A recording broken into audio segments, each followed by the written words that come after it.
Hello, आप सभी का स्वागत है टीचिंग बाय आर के माथुर यूट्यूब चैनल पर।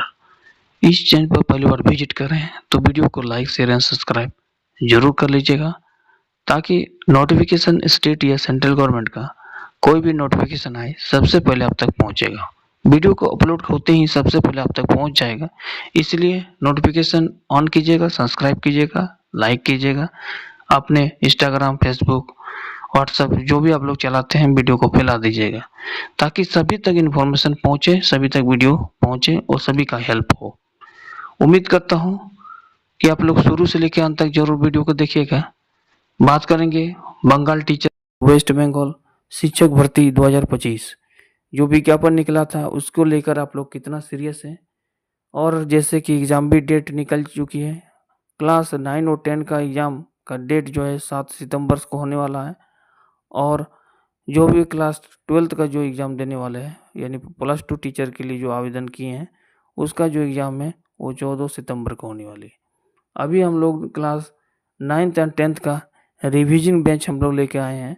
बिल्कुल ये फ्री है, लगातार कंटिन्यू एग्ज़ाम तक मिलेगा। शुरू से लेकर अंत तक जरूर देखिएगा। इसमें हम लोग कवर करेंगे फिजिकल साइंस के जितने भी टॉपिक है वो सारे इंपॉर्टेंट क्वेश्चंस को मैं टॉपिक बाय टॉपिक क्लियर करते चलूँगा। ठीक है, डिटेल्स देखेंगे बेसिक टू एडवांस। थोड़ा फास्ट रहेगा वीडियो क्योंकि एग्ज़ाम भी सामने है, इसलिए हमारे साथ लगातार जुड़े रहिएगा।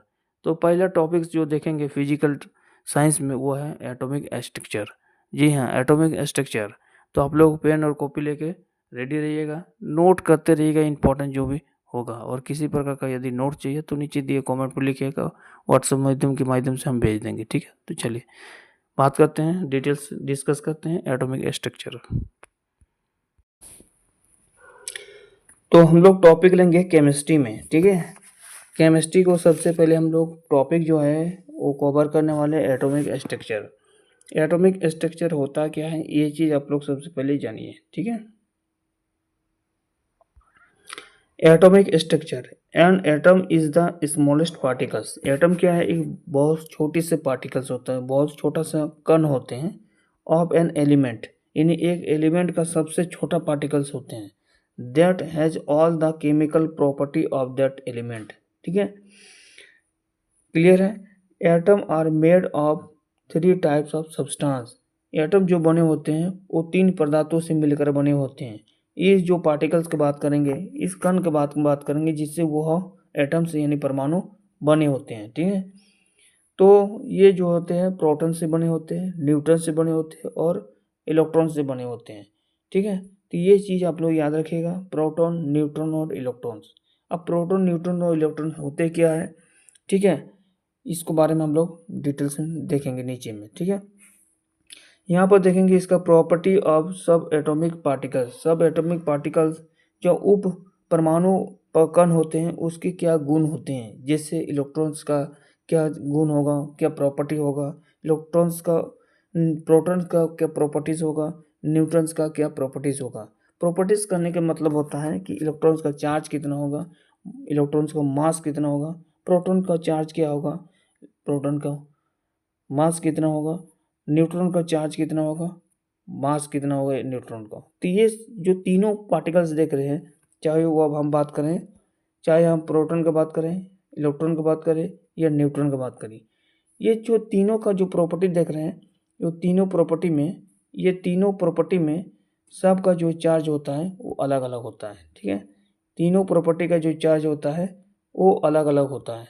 तो सबसे पहले हम बात करेंगे प्रोटॉन का।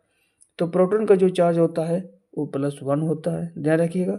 और उसका यदि हम मास बात करें, यानी मास मतलब द्रव्यमान उसको बात करें तो 1 होता है, याद रखने का। प्रोटॉन का चार्ज क्या होगा, +1 होगा, द्रव्यमान क्या होगा, 1 होगा। दूसरा बात करेंगे इलेक्ट्रॉन। इलेक्ट्रॉन का चार्ज होगा माइनस, नेगेटिव। आपको पता होगा कि किसी भी ऑर्बिट में चारों ओर जो है बाहरी कक्षा में घूमता है और जो न्यूक्लियस को रक्षा करता है उसको बोलते हैं इलेक्ट्रॉन। ये हमेशा नेगेटिव चार्ज पार्टिकल्स में होता है, तो ये चार्ज होते हैं -1। देखिए मास बात किया जाए तो 1/18 40 है ना, <0 ये होता है। ठीक है, न्यूट्रॉन जो हमेशा होता है आराम से बैठा रहता है कांस्टेंट में न्यूक्लियस में, तो इसलिए इसका जो चार्ज होगा वो होगा 0 और मास जो होगा 1 होगा।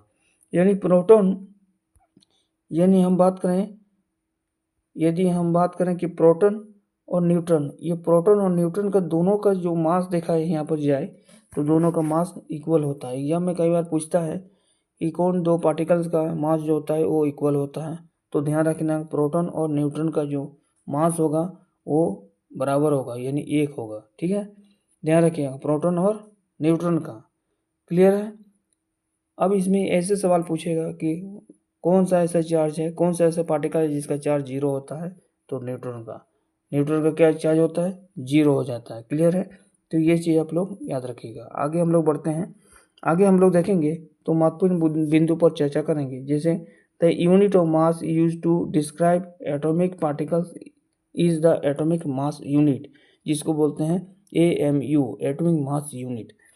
N atomic mass unit is equivalent to, एक एटॉमिक मास यूनिट जो बराबर होता है वो इक्वल होता है 1.6604 इंटू 10⁻24 ग्राम के बराबर होता है। ठीक है, तो ये चीज़ आप लोग नोट करके रखिएगा कि एन एक एटॉमिक मास यूनिट यानी A1 AMU is equal to 1.6604 into 10⁻24 gram होता है। ठीक है, एक एटॉमिक मास यूनिट यानी 1 AMU is equal to how many gram, तो 1.6604 इंटू 10⁻24 ग्राम के इक्वल होता है। ठीक है, अब इसमें आप लोग को थोड़ा सा ध्यान रखना है कि न्यूक्लियर नंबर जो होता है वो प्रोटॉन और न्यूट्रॉन का इक्विवेलेंट होता है, यानी दोनों को ऐड करेंगे, प्रोटॉन और न्यूट्रॉन को ऐड करेंगे तो हमें जो मिलेगा वो मिलेगा क्या, न्यूक्लियर नंबर मिलेगा। ठीक है, और न्यूक्लियर नंबर न्यूट्रॉन नंबर क्या होता है, न्यूट्रॉन नंबर में होता है न्यूक्लियर नंबर को यदि हम एटॉमिक नंबर से माइनस कर देंगे तो हमें न्यूट्रॉन नंबर मिलेगा। ठीक है, न्यूट्रॉन नंबर एक होता है, न्यूक्लियर नंबर को यदि हम प्रोटॉन से भी माइनस कर देते हैं तो भी हमें न्यूट्रॉन नंबर प्राप्त होता है। क्लियर है। अब हम लोग देखेंगे कुछ एलिमेंट जिसमें पीरियोडिक टेबल में पूछा जाता है अक्सर, तो पीरियोडिक टेबल को आप लोग को याद रखना है। पीरियोडिक टेबल में सबसे पहले देखेंगे हाइड्रोजन का जो एटॉमिक नंबर होगा वो 1 होगा, जबकि नंबर ऑफ इलेक्ट्रॉन्स इसमें 1 होता है। ठीक है, हीलियम का यदि हम बात करें तो एटॉमिक नंबर इसका 2 होता है। ठीक है, और नंबर ऑफ इलेक्ट्रॉन्स क्या होता है, 2 होता है। उसी प्रकार से लिथियम का 3 होगा, बेरियम का 4 होगा, बोरॉन का 5 होगा, कार्बन का होगा 6, नाइट्रोजन का होगा 7, ऑक्सीजन का होगा 8, फ्लोरीन का होगा 9, नियॉन का होगा 10। इसी प्रकार से लगातार हम लोग इस प्रकार से एक बार 2 बार पढ़ेंगे तो क्लियर हो जाएगा। ठीक है, चलिए हाइड्रोजन का बताइए 1, हीलियम का hydrogen 1, helium 2, lithium 3, beryllium 4, boron 5, carbon 6, nitrogen 7, oxygen 8, fluorine 9, neon 10, sodium 11, magnesium 12, aluminium 13, silicon 14, phosphorus 15, sulphur 16, chlorine 17, argon 18, potassium 19 और कैल्शियम 20। ठीक है, बाकी ये जितने भी देख रहे हैं आपको नंबर ऑफ इलेक्ट्रॉन, ये आपका 1 2 3 4 5 6 7 8 9 10 इस प्रकार से चलता रहेगा। ठीक है, यहाँ पर एक गौर कीजिएगा, एक दो फॉर्मूला है, जैसे मास नंबर। ठीक है, मास नंबर क्या होता है, नंबर ऑफ प्रोटॉन और प्लस नंबर ऑफ न्यूट्रॉन दोनों मिलकर जो होता है मास नंबर का निर्माण करता है। मास नंबर क्या होता है, number of proton plus number of neutron होता है। ठीक है, एक मास नंबर होता है atomic number plus number of neutron. Atomic number यानी परमाणु संख्या में यदि न्यूट्रॉन की संख्या को ऐड कर देते हैं तो द्रव्यमान संख्या निकलता है, ये भी आप लोग याद रखिएगा।